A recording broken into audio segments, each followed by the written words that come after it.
Let me ask you about the two-part series this week in the New York Times on Libya. In it, former Secretary of Defense Robert Gates said that President Obama said the decision whether to take action in Libya was a 51-49 decision. Secretary of Gates gave you credit for putting the president on the 51% side of the line. In other words, taking action in Libya. Does that square with your view of the way things happen?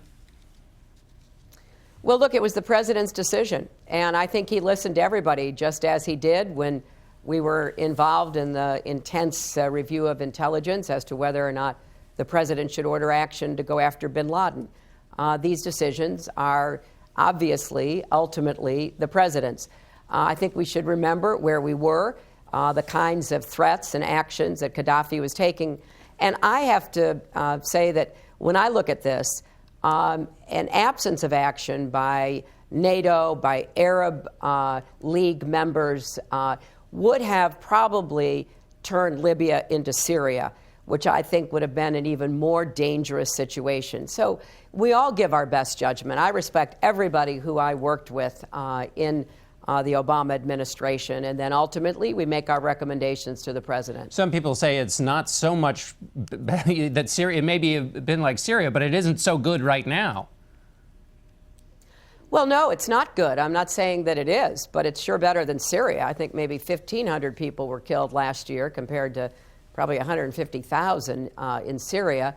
But what is happening is a very concerted effort led by the UN, supported by the United States, Europe, and others, to try to create a unity government in Libya, enabling the people of Libya to get what they voted for, John. I keep reminding people of this.